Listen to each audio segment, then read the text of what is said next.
एक समय की बात है। देश की सीमा के किनारे बसे एक गांव पर कुछ आतंकवादियों ने कब्जा कर लिया और वहां लूटपाट मचा दी। सैनिकों को सूचना मिली तो वह तुरंत ही उनसे निपटने के लिए चल पड़े। बरसात का मौसम था, घनघोर वर्षा हो रही थी।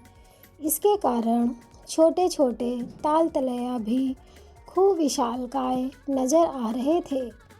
छोटी सी नदी भी उफान मारती हुई बह रही थी, जिसके कारण नदी पर बने पुल टूट गए थे।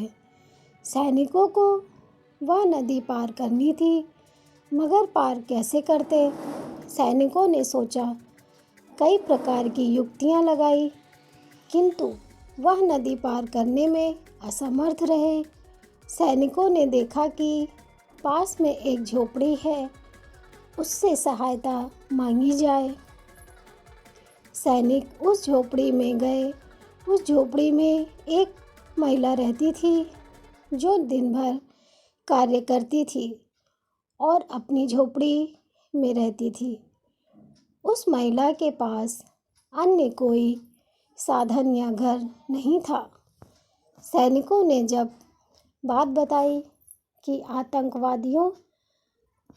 आतंकवादी गांव पर कब्जा कर चुके हैं और हमें फ़ौरन वहां पहुंचना है।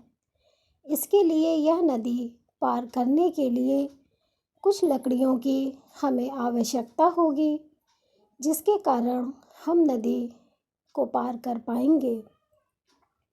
महिला ने पहले कुछ सोचा, फिर कहा कि मेरी झोपड़ी मैं दोबारा बना लूँगी। आपको जितनी भी लकड़ियाँ मेरी झोपड़ी से चाहिए, निकाल लीजिए। महिला की इस भक्ति से सैनिक गदगद हो गए और यथाशीघ्र ही नदी पर एक पुल का निर्माण किया गया, जिससे सभी सैनिक नदी के पार उतर गए। महिला के इस देशभक्ति की सराहना जितनी करें उतनी ही कम है। सैनिक जल्दी ही उस गांव पर पहुंच गए जहां आतंकवादियों ने कब्जा किया हुआ था। सैनिकों ने काफ़ी देर की मशक्क़त के बाद आतंकवादियों को मार गिराया और कुछ भाग गए, जिससे अपने देश में आए हुए संकट को उन्होंने बहादुरी से टाल दिया और दुश्मनों को सबक सिखाया। इस कहानी से ये सीख मिलती है कि देश प्रेम और देशभक्ति से बड़ा कोई धर्म नहीं है।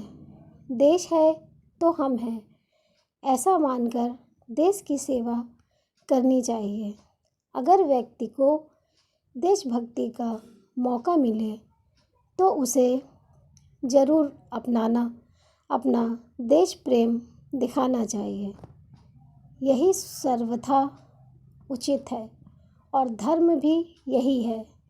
दोस्तों, अगर आपको मेरी कहानी अच्छी लगी हो तो चैनल को लाइक, शेयर और सब्सक्राइब ज़रूर करें। धन्यवाद।